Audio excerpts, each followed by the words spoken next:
Yeah, I got into tagging through when I first joined the fisheries department, actually, Tom. Yeah, it was a long time ago now, over 40 years. We won't say exactly how many. Well, Hallprint actually goes back to 1972 when my father Michael and mother Wendy established a new business, printing labels, self-adhesive labels for wine bottles. So way back then it was a mum and dad business in a little room next to the Hope Valley Post Office. Fast forward to 1981, 82, the early 80s, I graduated as a young scientist like yourself, Tom, and went to my father and said, Dad, you've got to make me a tag that won't fall apart, that will be readable for the lifetime of the fish. Took quite a number of years, but he took up the challenge, and by the mid-90s, the mid-80s I should say, he had a full range of tags, almost the same range that we have today, just through an enormous amount of work. And I've got to say, many, many hours spent with myself going through how to design a tag that would actually perform as we wanted it to. So that was I guess the ancient history of Hallprint. The more modern history is that sadly Dad passed away in 2003, and I decided to take up the challenge of keeping the business going with my wife Leanne.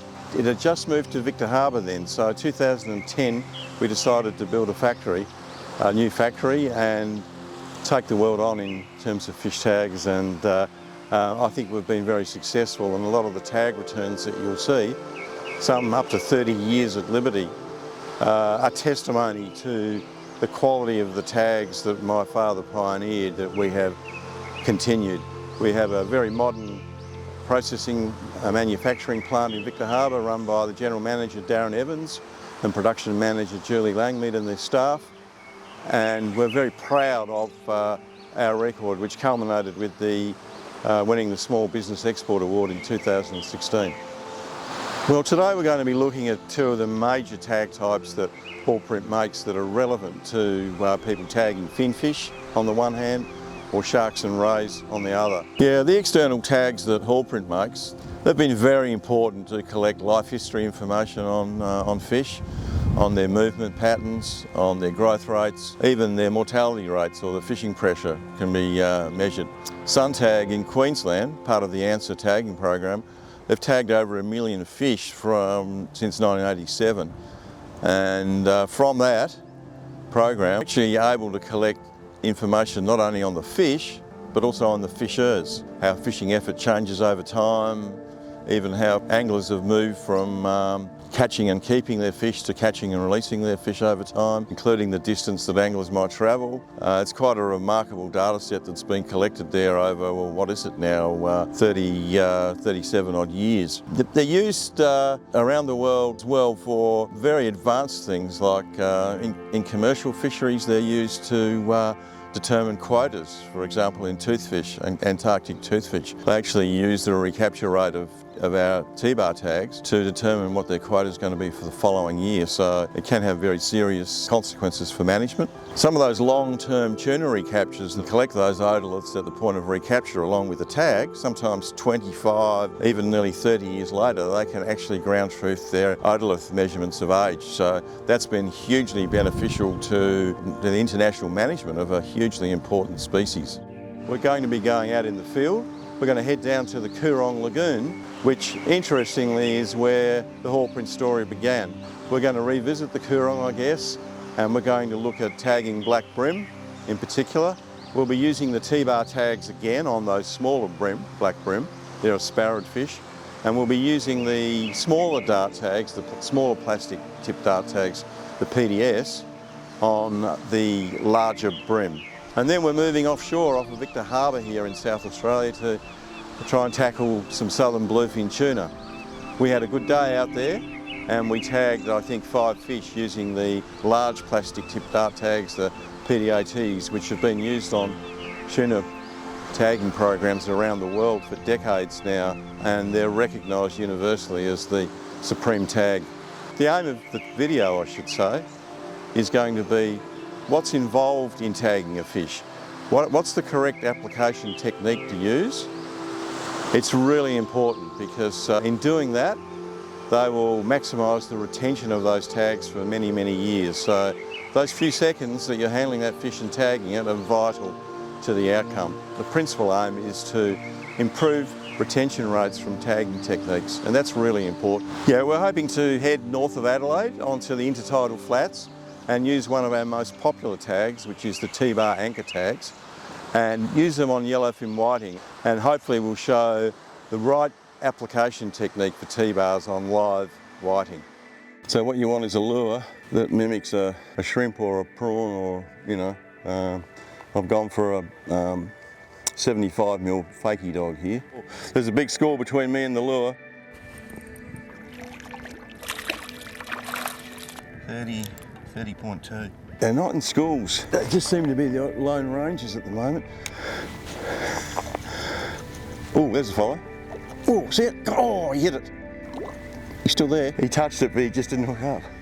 Didn't quite hook up. They won't go again. He's a good fish. On the zoea. High 30s anyway. Deserving of a net. Wow. He absolutely sight fished that one. Yeah, 37.5, so not as big as we thought. So he's a good candidate for tagging, I reckon, this one. So we're going to tag with the T-bars, standard T-bars, TBAs here today. Part of the SAFTAG program, the volunteer program run out of South Australia. And the first thing is to remove the needle guard. There's a needle guard, stops you from tagging yourself. Keeps that needle nice and sharp. Push in the quick release lever and just load the clip. This is a part used clip, so keep that quick release back, push it all the way down till you can feel it there, and you're ready to tag. Right, so I usually take note of the first number in the sequence, which is 39520. We've got a few yellowfin whiting here that we've just caught, so we'll grab one of those to tag, and I'll grab a reasonable size one here. There we go. Good size fish. So first of all, we'll get a measurement, total length, which is just on 35.2. We've got gloves, that's important. It's not too hot on the fish. You've got to be a bit quicker than I am now, to be honest, right? But you flick a scale back with the needle, go in at about 45 degrees, compress the trigger, give it a slight turn, and then just check that's locked in, which it has, behind those pterygiophoros that run down from the dorsal. So you can see that's nicely alongside the fish, and we'll let him go. Off you go. Just get his wind back and he's gone. Just keep it, hold the fish fairly firm and get a total length.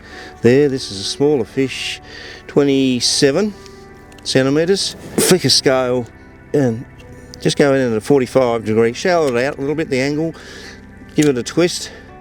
As you compress the trigger, just check that's locked in. That's 39521, and that's 27 centimetres. Details for the fish we just tagged was 39520. Today's date, which is the 8th of January 25. Location secret, but I'll write it down. The length was on that first fish was 35.2 centimetres. Species was yellowfin whiting. Very good condition. The angler on that one was myself. So there we go. That's provided by SAFTAG. When you get your tagging kit, you get tagging records waterproof paper, which is very handy. And make sure when you get back home tonight, you email the details to the tagging coordinator, who in this case is Levi Nash. All right, terrific. So that was the T-bar. We'll show you the dart tag now. Let's check that number before we tag, which is 40,003. You load the tag up in the needle before you tag. You make sure you do that. I normally just bend the tag a bit. It makes it stay in the needle without falling out, you can see. So that's a bit of a trick, just to bend that tag in before you put it in the needle. So you can see that's loaded right down to the notch there, pushed it right down as far as it can go. This would ideally suit a fish about 35 to 40 centimetres, so we'll grab a big one. Here's a big one here. Oh, a brute of a fish. And we'll get a measurement on that. As you can see, it's very healthy. Its length is 38.3. The same as the T-bar process. You flick a scale. I like to go the first dorsal, a few back, flick a scale, go in at about 45 degrees with the barb facing towards the fish or a little bit upwards. Push it through till you feel a click, give it a slight twist, and then just check that it's locked in. See, that's not going anywhere. Right, you can see that, Tom? That's locked in hard. So that's that dart is locked behind the rays, the basal rays of those first dorsals, so it's not going anywhere, right? So we'll let this fish go now. Hopefully to be recaptured another day.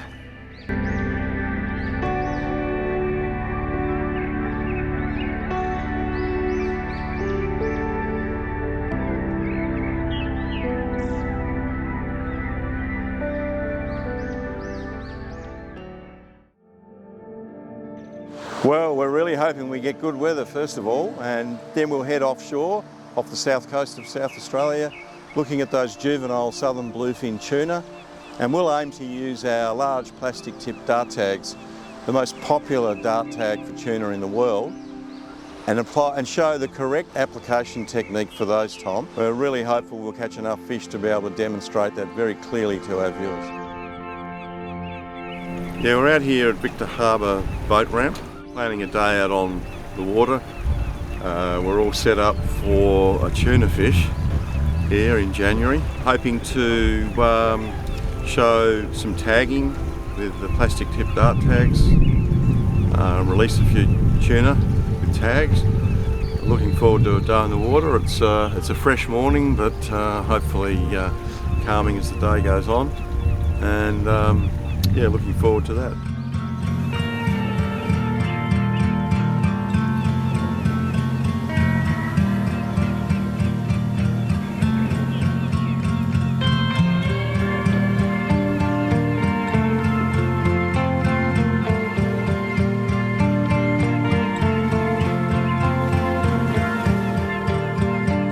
About to hopefully catch some southern bluefin tuna. I'm ready with my gloves to hold the fish, an applicator needle with a handle. I've got my tagging card here, which I've already put today's date on. That tagging card is with the New South Wales program. Shows you where to tag the tuna just below the second dorsal, but it has the tag number actually printed on the card. I always check that that's accurate, which it is, 63280. So we can, once we catch the fish, we'll put the exact location and the date and measure the measurement of the length down and its condition and other information that is required. You load the tag into the needle, right? So you want to push that right down so that it's sitting nicely in that little apron there, and pretty much you can see that's ready to go. You don't want this sticking out like that because you could end up cutting the tag. Just measuring tape ready to go, tag ready to go. We've also got a rubber mat there we're going to bring out. We wash down some water on that so that it's nice and cool and wet. Wet the gloves. The idea is to tag the fish as quick as possible with the least stress as possible so it doesn't get too hot. You try and land it on something like foam rubber that's wet, not heated up in the sun, and the idea is to get that fish unhooked, tagged, measured and back in that water as quickly as possible.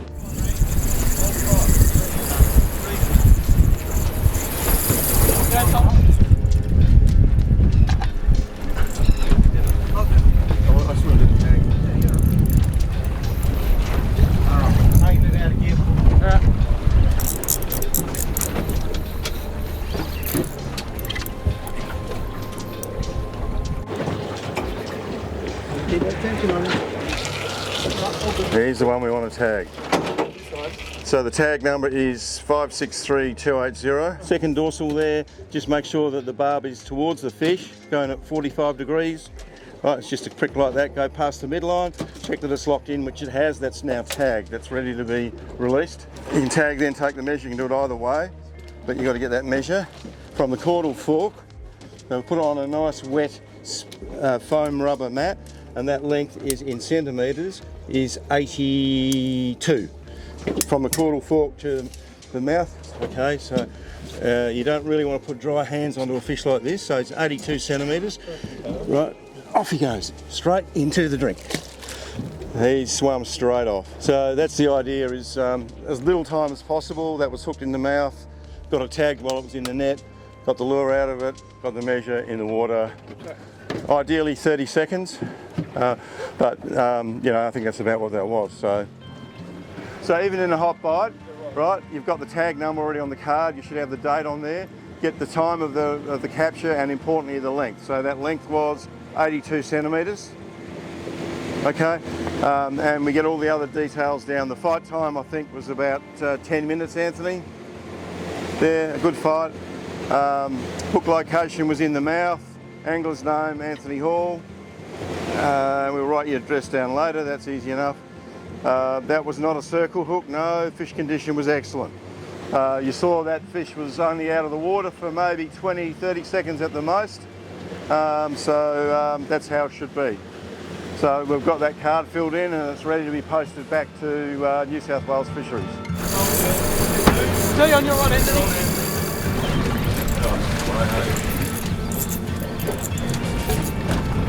Right, just hold it there, Anthony's first. Oh, mine's only little. Yeah. I'll just hang it up right here. Tail it. This one's hooked the right to tag, Dave.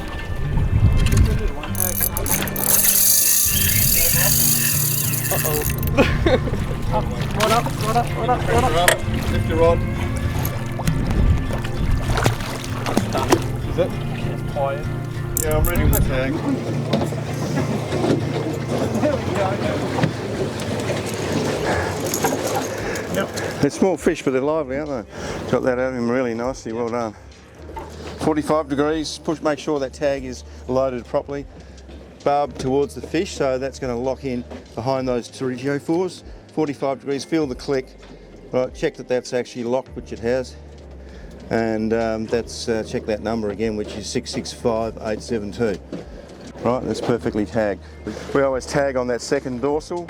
That's the way they've been tagging them for decades. Seems to work best with the dart tags. We do a caudal fork from the middle of the fork here, rather than a total length. All right, we do a caudal fork length. We run it in straight line, basically, as much as we can to here. So 82 centimetres. 82 centimetres, that fish. Got the gloves on, wet gloves, quick photograph, wet gloves, in she goes. Perfect. Well done, boys.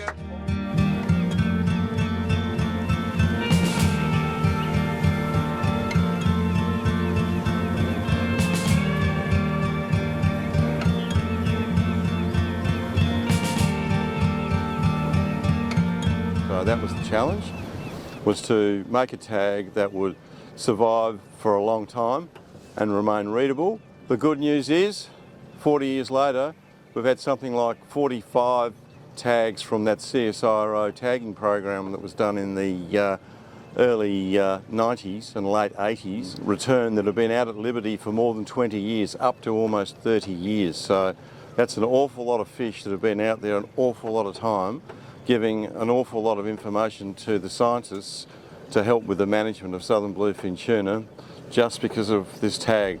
It might look insignificant to some, but believe me, it's a giant step for fisheries management and fisheries science.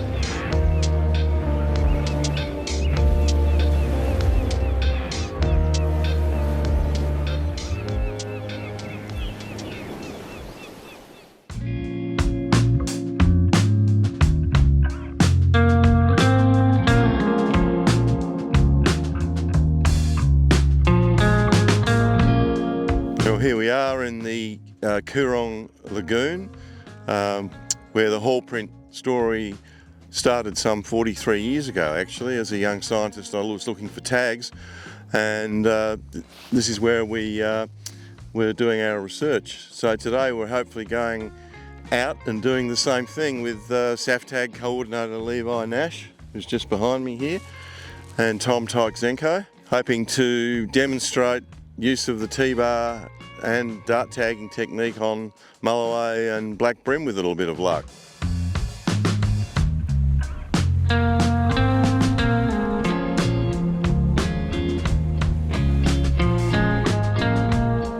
You know what I mean? You have your rod so you can give them that little extra metre, but sometimes they just come in and wallop too. He's not banging his head much. Ooh. There he goes. Decided to fight now. You want to grab that net, Dave? Yeah.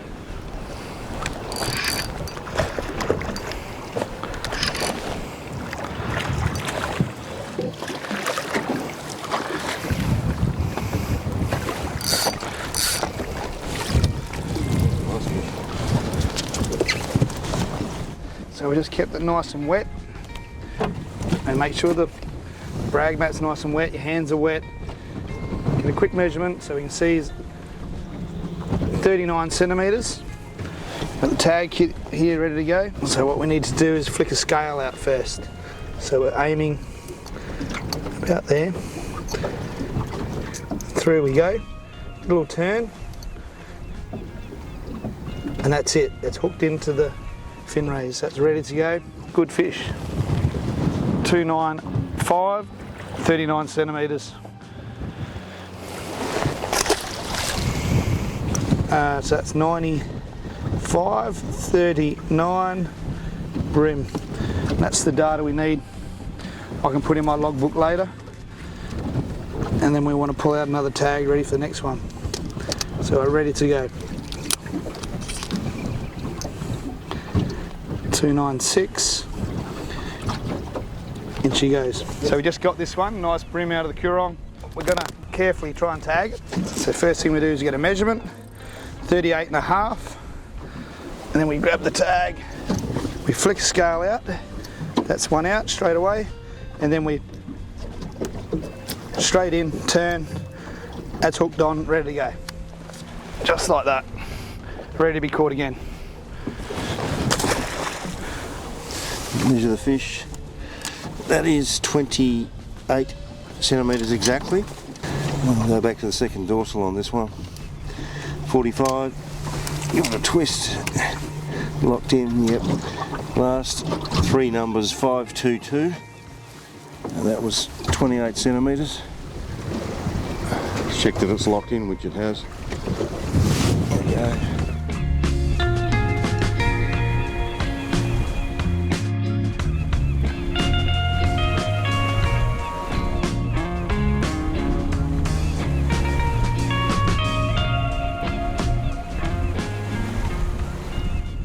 I'm really looking forward to getting some film from Jonah Yick, who's a Tuna Champions Ambassador program here in Australia and fishing fanatic like yourself and I, Tom.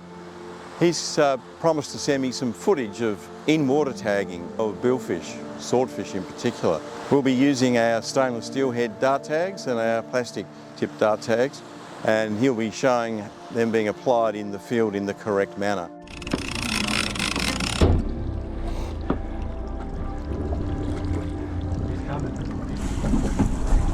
And wind down. Yeah. Yep. Keep going. Keep going, wind. What the double through the thing, yeah.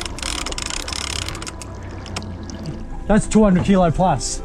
That is 200 kilo plus. Doing well, Joey. You're doing well.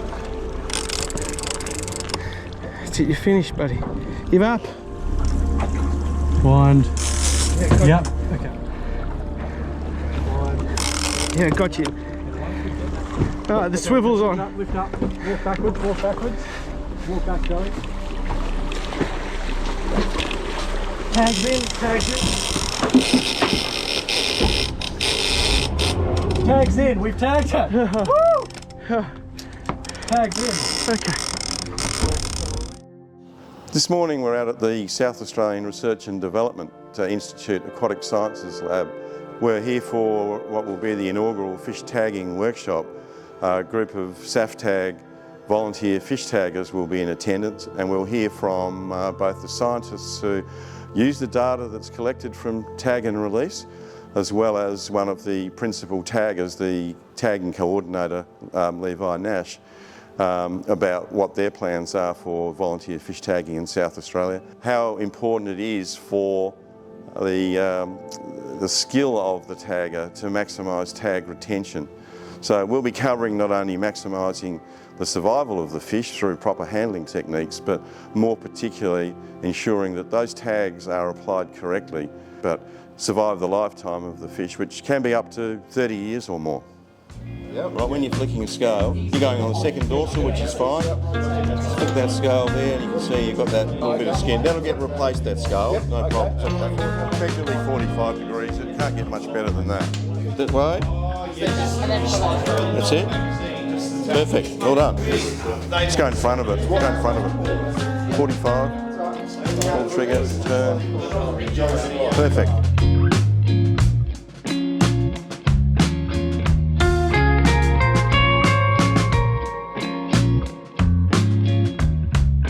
One of the important things about citizen science is the labour is free to government, right? So it's one of the most cost-effective ways that government can collect information on fish stocks in terms of their movement, in terms of growth rates over long terms. We've seen incredible information back from long-term at liberty fish in terms of growth rate.